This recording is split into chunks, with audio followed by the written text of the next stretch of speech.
नमस्कार बच्चों। आज हम पढ़ रहे हैं शिक्षा निदेशालय राष्ट्रीय राजधानी क्षेत्र दिल्ली द्वारा भेजी जाने वाली वर्कशीट कार्यपत्रक 79। तारीख है आज हमारी 29/1/2021। कक्षा 9। विद्यार्थी अपना नाम लिख दें और कक्षा अध्यापक का नाम लिख दें। इससे पूर्व जो हमारी वर्कशीट आई थी उसका विषय था रीढ़ की हड्डी। इसके लेखक हैं जगदीश चंद्र माथुर। इसके पात्र हैं गोपाल प्रसाद, रतन, प्रेमा और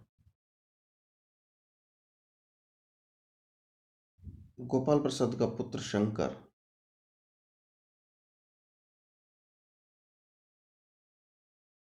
अब आगे की एकांकी को हम पढ़ने की कोशिश करते हैं। ये एक नाटक की विधा है एकांकी, जिसका एक ही अंक होता है। तो चलिए अब स्टार्ट करते हैं। गोपाल प्रसाद, बाबू रामस्वरूप, आपने मेरी इज्जत उतारने के लिए मुझे यहाँ बुलाया था। उमा, जी हाँ, और हमारी इज्जत नहीं होती तो आप इतनी देर से नाप तोल कर रहे हैं।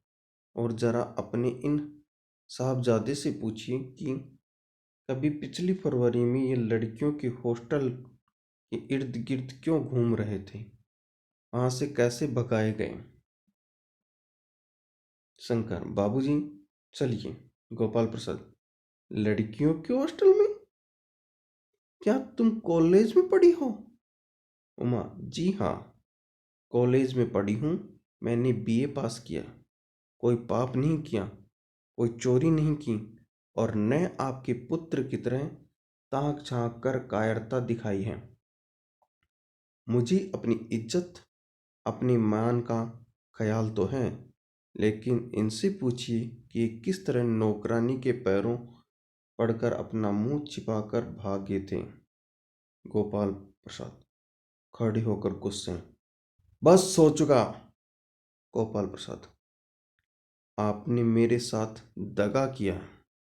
आपकी लड़की बीए पास है और आपने मुझसे कहा था कि सिर्फ मैट्रिक तक पढ़ी है। लाइए मेरी छड़ी कहाँ है, मैं चलता हूँ। बैत ढूंढ कर उठाते हैं। बीए पास, उफ, गजब हो जाता है। झूठ का भी कुछ ठिकाना है। आओ बेटे, चलो दरवाजे की ओर बढ़ते हैं। उमा, जी हाँ, जाइए, जरूर चले जाइए, लेकिन घर जाकर जरा यह पता लगाइएगा कि आपके बेटे की रीढ़ की हड्डी भी है या नहीं, यानी बैकबोन। बैकबोन। गोपाल प्रसाद के चेहरे पर बेबसी का गुस्सा है और दोनों बाहर चले जाते हैं। बाबू रामस्वरूप कुर्सी पर धम से बैठ जाते हैं और उमा सहसा चुप हो जाती है। प्रेमा का घबराहट की हालत में आना। उमा उमा उमा रो रही है।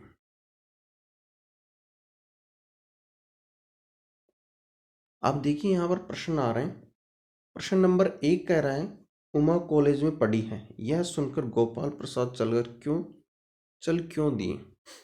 क्योंकि गोपाल प्रसाद का मानना था कि लड़कियों को पढ़ाई नहीं करानी चाहिए और ना ही उनको नौकरी करानी चाहिए। इसलिए वो ऐसा कह करके चल रहे थे। शंकर कहाँ से और किसकी पैरों में पड़कर मुंह छिपाकर भागे थे? नौकरानी के पैरों में गिर करके मुंह छिपा के भागे थे। इसका उत्तर हमारे यहाँ पर मिल जाएगा।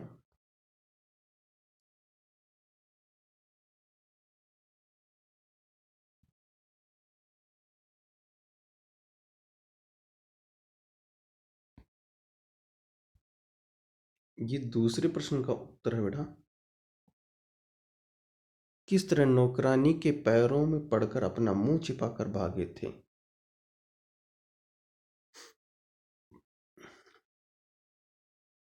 चलिए प्रश्न नंबर 3 पर चलते हैं।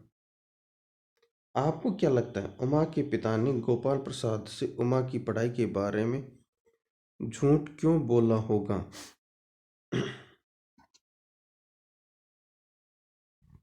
क्योंकि वो जो गोपाल प्रसाद हैं उनकी मांग थी कि उनको सिर्फ 10वीं मैट्रिक पास लड़की चाहिए।